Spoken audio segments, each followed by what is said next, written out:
Video Tamil Nadu அரசியல். கண்டிப்பா இது விஜய் இல்லாம இப்படி ஒரு சுச்சுவேஷன் நடந்துட்டு இருந்துச்சு அப்படின்னா இது இந்த அளவுக்கு பேசப்படுமான்னு கேட்டீங்கன்னா பேசப்படும். ஆனா ஜென்ரேஷன் இதை பார்த்திருக்காது. இப்ப இருக்கிற யங்கர் ஜென்ரேஷன் கண்டிப்பா இதை நோட் பண்ணியிருக்க மாட்டாங்க. பட் இப்போ அரசியல் அந்த அளவுக்கு சூடு பிடிச்சிட்டு இருக்கு. என்னன்னு பாத்தீங்கன்னா கிட்டத்தட்ட இப்போ 5 எம்எல்ஏ சீட்டு காலியா இருக்குது. இதுக்கு பை எலெக்ஷன் வரப்போகுது. அப்ப இதுல 5 சீட்டு யார் வின் பண்ணுவாங்க?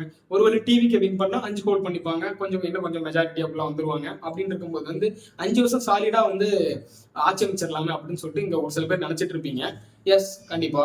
ஏன்னா இதுல ராஜினாமா பண்ணதுல 4 பேர் ஏடிஎம்கே எம்எல்ஏஸ்.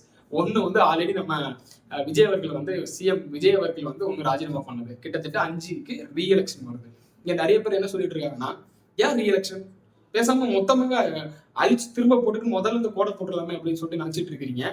அதெல்லாம் பெரிய ப்ராசஸ்ங்க. ஒரு இடத்துல ஒரு மாநிலத்துக்கு ஒரு எலெக்ஷன் நடக்குதுன்னா அது எவ்வளவு பெரிய ப்ராசஸ், எவ்வளவுக்குள்ள அவங்க இதுக்காக மெனக்கெட்டு இருப்பாங்க, எவ்வளவு பேர் கேம்பெயின் பண்ணாங்க, இதெல்லாம் திரும்ப கொண்டு வரணும்னா நினைச்சு பாருங்க. எவ்வளவு பேர் எங்க இருந்து ஓட்டு போட்டு போயிருப்பாங்க.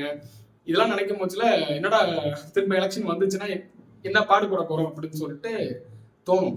ஆனா இதுல என்னன்னா, இப்போ பை எலெக்ஷன் வருது. இந்த பை எலெக்ஷன்ல ராஜினாமா பண்ணிட்டு அசால்ட்டா ஒரு கட்சியில சேர்றாங்க. அப்போ அங்க ஓட்டு போட்ட மக்கள் எல்லாம் பைத்தியக்காரனா அப்படின்னு சொல்லிட்டு கேட்கறதுக்கு தோணுது. ஏன்னா இப்போ ஒரு பை எலெக்ஷன் வருது. அந்த பை எலெக்ஷன் வருஷத்துல திரும்ப அதே மாதிரி கேம்பெயின் பண்ணணும், அதுக்கு டேட் அனௌன்ஸ்மெண்ட் பண்ணணும். அந்த இடத்துல அது வரைக்கும் அங்க எம்எல்ஏஸ் யாருமே இருக்க மாட்டாங்க. சும்மாவே அந்த தொகுதி பக்கம் போய் பார்க்க மாட்டாங்க. இப்ப எம்எல்ஏ இல்லைன்னா யாரும் போய் பார்க்க மாட்டானுங்க. அடுத்து அதுக்கு ஒரு எலெக்ஷன் வரணும், அந்த எலெக்ஷன் வின் பண்ணணும். இப்படி நிறைய கட்சிகள் அதுக்காக வேலைப்பாடு பண்ணணும். அடுத்து அந்த 5 சீட்டை யார் பிடிப்பான்னு சொல்லிட்டு வேலை பார்க்கணும். இந்த 5 சீட்டு இன்னும் 10 சீட்டா மாறலாம், 15 சீட்டா மாறலாம், எப்படினாலும் மாறலாம். இது நிறைய பேர் என்ன சொல்லிட்டு இருக்காங்கன்னா, குதிரை பேரம் நடந்துட்டு இருக்கு.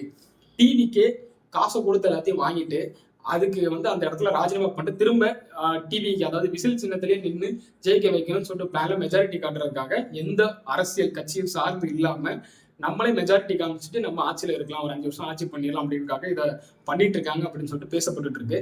எந்த ஆதாரமும் இல்லாம குதிரை பேரம் நடக்கும்னு சொல்லிட்டு நம்ம சொல்லலாம் நினைச்சீங்கன்னா அது சொல்ல முடியாது. ஆதாரம் இல்லாம இங்க நிறைய பேர் குதிரை பேரம் நடந்துட்டு இருக்கு அப்படின்னு சொல்லிட்டு அடிச்சு சொல்ல முடியாது. சந்தேகம் தான் இங்க வந்துட்டு இருக்கே தவிர குதிரை பேரம் நடக்குன்னு சொல்லிட்டு இங்க சொல்ல முடியாது. அப்படி ஒரு குதிரை பேரம் நடந்துச்சுன்னா இதோட கேவலமான ஆட்சி எங்கேயுமே நடக்க போறது கிடையாது. இவ்வளவு இந்த கேவலமான கவர்மெண்ட்டை தூக்கி எறியணும் அப்படின்னு சொல்லிட்டு தான் நான் நினைக்கிறேன். ஏன்னா குதிரை பேரும் சொல்லிட்டு ஒரு கட்சியில இருக்கவங்க காசை கொடுத்து வாங்குறது பத்தி தூய சக்தியா மாறிட முடியாது. அது மிகப்பெரிய தீய சக்தியா தான் மாறி இருக்கிறோம். அடுத்த டிஎம்கே கவர்மெண்டோட கேவலமான கவர்மெண்டா மாறிடும். அதனால அது நடக்கலன்னு நினைச்சிட்டு நம்ம சந்தோஷப்பட்டுக்கலாம். சப்போஸ் அது நடந்துச்சு அப்படின்னு சொல்லிட்டு வெளியே தெரியுது, இது நடந்துச்சு அப்படின்னு சொல்லிட்டு கன்ஃபார்ம் ஆயிடுச்சுன்னா இதோட கேவலம் எங்கேயும் கிடையாது.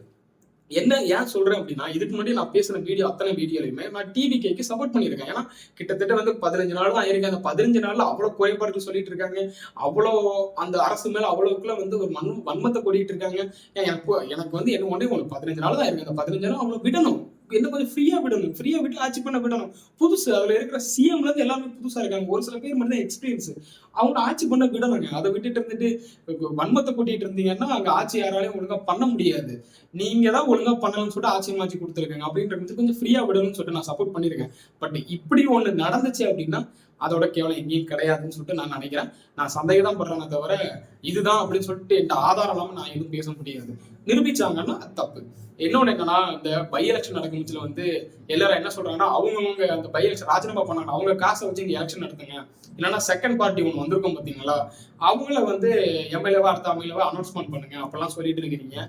என்னை பொறுத்த வரைக்கும் அது சரியான முடிவு கிடையாது. ஆனா அந்த பை எலெக்ஷன்ல எவ்வளவு செலவு இருக்குது, கவர்மெண்ட் காசு, நம்ம காசு தான் இங்க செலவாயிட்டு இருக்குது, அதெல்லாம் நினைச்சு போகணும். ஆனா இங்க ராஜினாமா பண்ணது சரியான்னு கேட்டீங்கன்னா மிகப்பெரிய தப்புன்னு தான் நான் சொல்றேன். ஏன்னா ஒவ்வொருத்தரும் அங்க ஓட்டு போட்டு அவங்களை தேர்ந்தெடுத்திருக்காங்க. அதுக்கு அவ்வளவு காசு செலவாயிருக்கு. எத்தனை பேர் எங்க இருந்தோ வெளிநாட்டுல இங்க மெனக்கெட்டு ஒரு ஓட்டு போட்டு போறாங்க அப்படின்னா அவங்களோட மதிப்பெல்லாம் நீங்க எப்படி கெடுக்கிறீங்கன்னு தெரியுது. அவங்கள எந்த இடத்துல வச்சிருக்கீங்க, அவங்களோட மரியாதை எப்படி கெடுக்கிறீங்கன்னு நல்லாவே தெரியுது. ஏன்னா திரும்ப நீங்க ரீஎலெக்ஷன் வைக்கிறீங்கன்னா அந்த இடத்துல எவ்வளவுக்குள்ள காசு போடவும் தெரியுமா? பை எலெக்ஷன்ல கொடுக்காததா அண்ணன் குக்கரதி கொடுத்த மாதிரி 20 ரூபா டோக்கன் கொடுத்த மாதிரி எவ்வளவுக்குள்ள அந்த 5 தொகுதியில இப்ப எலெக்ஷன் வருதுன்னா எவ்வளவுக்குள்ள பணம் புழக்கம் நடந்துட்டு இருக்கோம். 2வது எத்தனை பேர் ஓட்டு போடணும், திரும்ப வந்து ஓட்டு போடணும். அத்தனை பேர் திரும்ப ஓட்டு போடுவான்னு இருக்கு. அந்த இடத்துல எந்த அளவுக்கு அவன் இன்ஃப்ளூயன்ஸ காட்டுவான், என்னென்ன பிரச்சனை நடக்க போகுதுன்னு இருக்கு. இதெல்லாம் நினைச்சு பார்த்து நீங்க ரிசைன் பண்ணும்போது நினைச்சு பார்த்துருக்கணும். பட் ஆனா அதுக்காக வந்து அவங்கவுங்க சுய முடிவு எடுத்த மாதிரி எடுத்துட்டு போறீங்க. அங்க மக்களை பத்தி யாருமே யோசிக்கிறது மட்டும் தான் நான் நினைக்கிறேன். என்னை பொறுத்தவரைக்கும் எவ்வளவுக்கோ நான் முட்டு கொடுத்து பேசினாலும் இதுக்கு என்னால முட்டு கொடுத்து என்னால பேச முடியாது. ஏன்னா இது ராஜினாமா பண்ணது எனக்கு அதுல உடன்பாடு கிடையாது. அதே மாதிரிதான் இந்த காங்கிரஸ் கூட கூட்டணி வச்சது எனக்கு உடன்பாடு கிடையாது. என்னதான் டிவிகேக்கு புதுசா ஒருத்தவங்க வந்து உங்களுக்கு என்னதான் கொஞ்சம் முட்டு கொடுத்து பேசினாலும் இந்த மாதிரி விஷயத்துல நம்மளால முட்டு கொடுக்க முடியாது. அதனால தயவு செஞ்சு அந்த ஆட்சி நடத்துறீங்கன்னா ஒன்னே ஒண்ணு நான் சொல்லிக்கிறேன் டிவிகேக்காக, காங்கிரஸை கலட்டி விடுங்க. அதுதான் ஒன்னே ஒண்ணு. காங்கிரஸ எனக்கு தெரிஞ்சு காங்கிரஸ் என்ன ஒரு 5 வருஷம் நீங்க உங்க ஆட்சி நடத்த போறீங்க அப்படின்னா வச்சுட்டு அவங்க பண்ண மாதிரி டிஎம்கேக்கு பண்ண மாதிரி இதை கலட்டி விட்டுருங்க. இவங்க தேவையே கிடையாது. நமக்கு தேவையில்லாத ஆணி தூக்கி சுமந்துட்டு இருக்காருங்களா நான் சொல்றேன். ஏன்னா காங்கிரஸ் மிகப்பெரிய கேடு விளைவிக்கும் கண்டிப்பா. மணியா நீ வரலாறு தெரிஞ்சுக்கோணும். கடவுளே இல்லன்னு சொன்ன கட்சிக்காரனும் கூட கோயில் அடிச்சதா சரித்திரம் கிடையாதுப்பா. ஆனா கடவுள் இருக்குதுன்னு சொல்ற கட்சிக்கார கோயில் அடிக்கிறான்ல, ஊருக்குள்ள எல்லாரும் அம்மனமா தெரியும் போது நாம மட்டும் கோமணத்தை கட்டினோம்னா கோமாளி ஆயிடுவான். கோமாளி ஆகணுமா மந்திரி ஆகணும்? மந்திரி ஆகணுங்க.